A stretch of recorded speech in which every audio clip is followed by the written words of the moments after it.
Hello, everyone, and welcome to the Pearl and the Echo podcast. My name is Dori Sim, and with me, I've got, as always, Jim Rajan, my co-host. We are going to start with our 3 deep breaths, as we always do. So in through the nose and out through the mouth. In through the nose, you can close your eyes if it's safe to do so. And out through the mouth.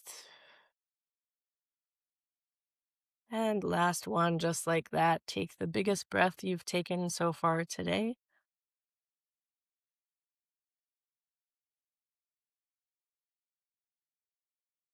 And let it all go.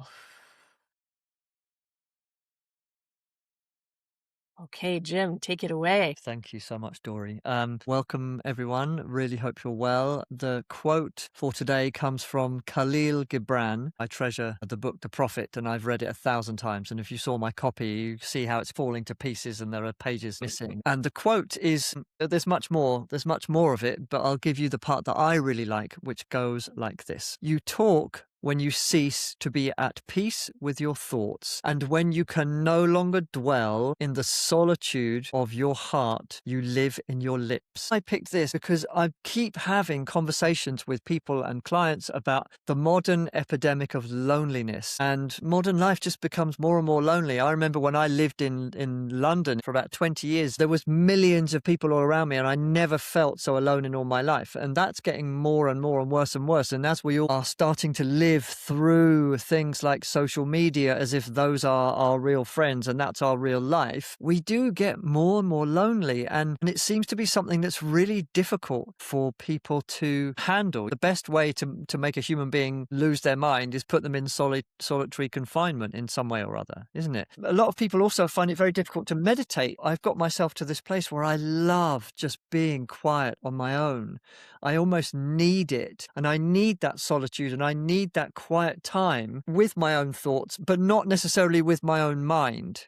Because it's different to be with one's mind or in one's mind or as one's mind compared to being with your thoughts. With your thoughts is more contemplative, quiet, noticing what's going on within myself, noticing what's going on around me, having these kind of gentle conversations with yourself. I always do it best really early in the morning, and I do it every morning. And yet so many people in this world spend all their time just talking and talking for the sake of what seems like nothing, or social mediaing and all these things just to try and get some kind of meaning into life or some kind of existence. Of course, anyone who is either listening or watching this is doing it from a phone or a computer, and I get that. Technology is an amazing thing. The fact that you and I can do a podcast and you're living in one side of the world and I'm in the other, and we come together and do this, that's an incredible thing. But having said that, we spend all our time talking at other people to get away from the conversations that we need to have with ourselves. And that's where I'm handing it to you, Dori. He puts it so simply, but it's so true, isn't it? Yeah,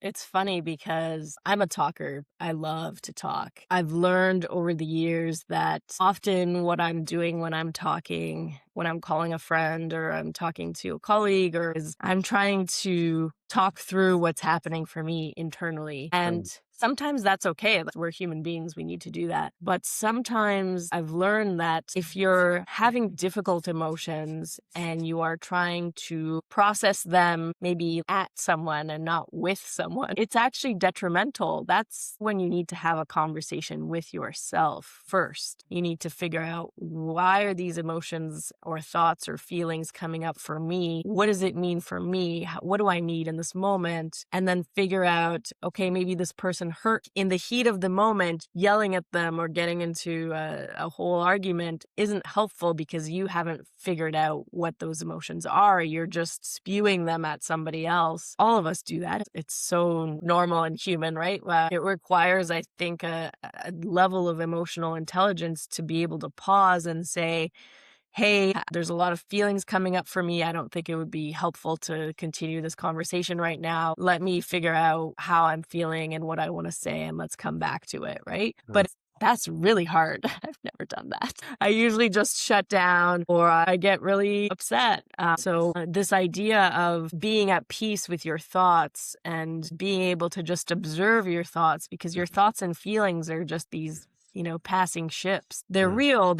Can feel really real, but they're all temporary, right? Just a good night's sleep can give you a completely different perspective on a situation. And so I Yeah. really liked this quote, and I really like the second part. I know you just sent me the first part, but I really like the second part when you can no longer dwell in the solitude of your heart, you live in your lips. Like, that's just so beautiful. For me, as an only child, there's a lot of wonder and an inner world that I feel like I've developed. Like, I'm very comfortable being alone by myself because I found myself in that kind of environment a lot as a kid.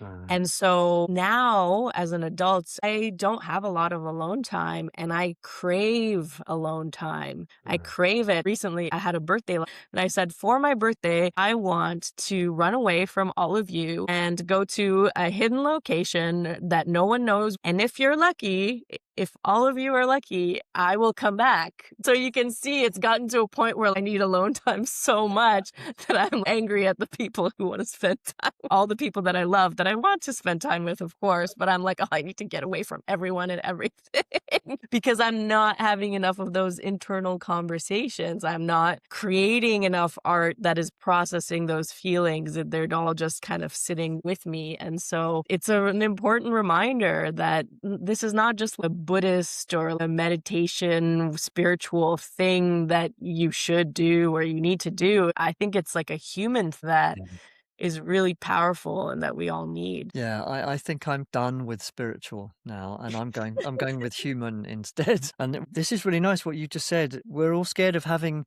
these internal conversations. We run away from having these conversations with ourselves. And I've seen myself do this various times, even recently, actually, talking to someone else, and I'm trying to process something and I can't. So I kind of weave it into a conversation I'm having with someone and they don't get it. And then I get hurt because I've just really beautifully stitched my problem into a Yeah. conversation. I kind of gave myself away Yeah. because, like, the second part of the thing is when you can no longer dwell in the solitude of your heart, you live in your lips. So heart is depth and lips is surface, or lips is the kind of exchange between you and the outside world. And that exchange between you and the outside world, if it doesn't come from somewhere, you end up being led by other people. And our work as a modern human being is to lead ourselves in some way or other as best as we Yeah. can. And we're all craving connection. I had that conversation a month ago with someone craving the connection where they would go, my God, how are you? Or how does that feel? Or what do you need from me? Or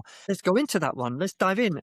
And instead they were like, I had something like that the other day, but mine was like this. And my moment of vulnerability got trashed. Yeah. Yeah, it could totally feel that way, right? Because it goes back to what we were talking about before we hit record. It's about holding space. Not It's about, everyone can hold space, and yeah. not everyone is a good conversationalist. There's this comedian that I love, non-binary Canadian comedian Mae Martin, and in their comedy special, they talk about how humans are just creatures that have our snow globes on a shelf, and then we pick up a snow globe and we're like, hey, look at my snow globe. And we're not really listening to each other. We're just waiting for the person to stop showing us their snow globe so we can be like, okay, well, but here's mine and mine's a little Yeah. bit different, but Yeah. related to yours. Like, how deeply are we listening to each other? There's a deep listening framework from years ago, and I'm going to forget all of the parts of it, but there were 4 levels. And the first one, you're just filling in the gaps. You're not really listening. Your brain's on autopilot. And we need to do some of that because if we deeply listened all the time, we'd be exhausted. And then there's a few layers where you're listening for information to understand something, and maybe you're listening with some empathy. And the deep listening was you need to put yourself in that person's shoes. Like, you're telling me this experience, this problem that you have. Let me think about all of the context of your life and all of the things that you've lived in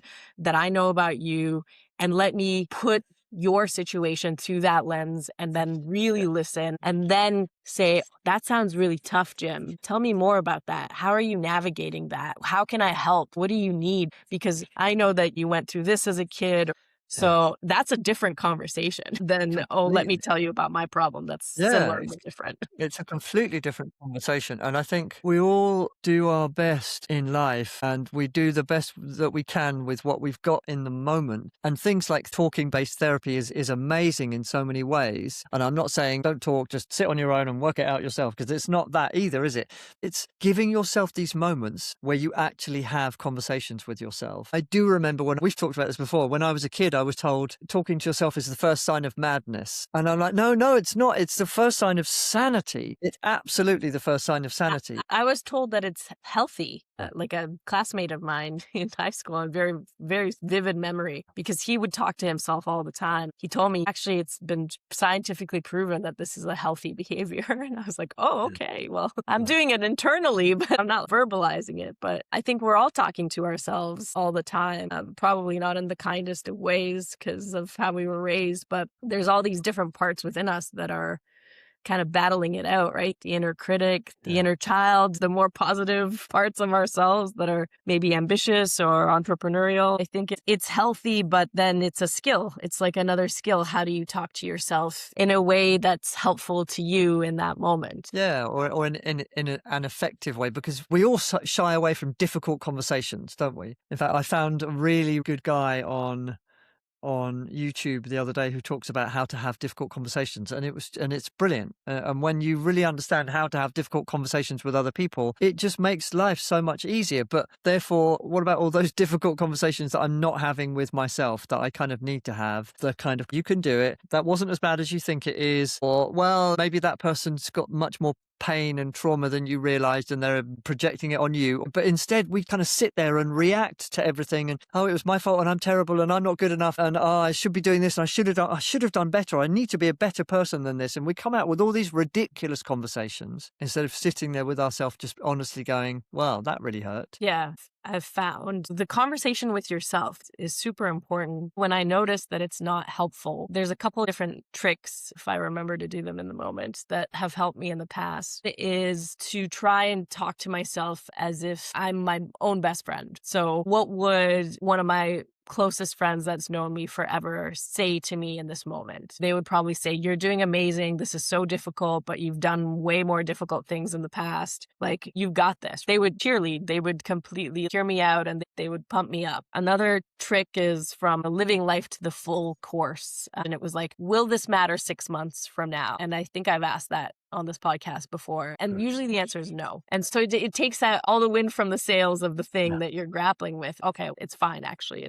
Maybe it's as big of a deal as I think it is. I'm taking this thing way too seriously and I need to laugh at it or maybe look at it a different way. And the third thing is to think about bringing a different spirit or energy to it. So lately I've been working a lot with Guanyin, who is this Bodhisattva Buddhist spirit all about love, self-compassion, kindness. And if you just bring that energy to where you're at, it can really change your perspective. For me, that one's been helping a lot because then it's just kind of, okay, love. How can we apply love to this situation? Love always makes things better. So compassion, kindness, it's always going to make something better. I didn't think I would have 3 tricks up my sleeve, but those are my, is there anything that you, in those moments, I feel like you always talk about getting out of your own way. Yeah, it's when you were talking about deep listening earlier, the deepest of all listening is when it's not even about you.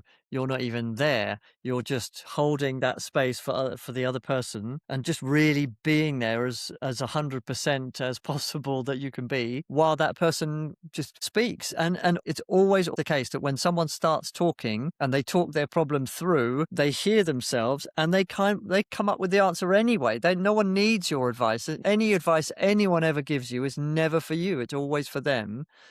And as soon as I start being given advice, I just kind of close off because I'm like, oh, this is a waste of my time. And not because they're a bad person or it's about the ego that involved in giving advice, but no one knows what you need. And yet we kind of think that they do. And all we really need is to be listened to, but especially by ourselves. I mean, the work I do is based on me getting out of the way and listening to someone over and over again. So yeah, it's a very interesting one. Let me read it again. Yes, It goes please. like this. So Kahlil Gibran wrote, "You talk when you cease to be at peace with your thoughts, and when you can no longer dwell in the solitude of your heart, you live in your lips." Wonderful. Thank you so much. Really hope you enjoyed that one. Please comment and subscribe to us wherever you're seeing or listening to this. Thanks, Thank you. everyone. Bye. Thank you for listening to the Pearl and the Echo podcast with me, Dori Sim, and my co-host, Jim Rajan. Thank you to Rebel Mixtape Productions for editing this episode. If you like what you heard, like, subscribe, and share with those in your life that matter most.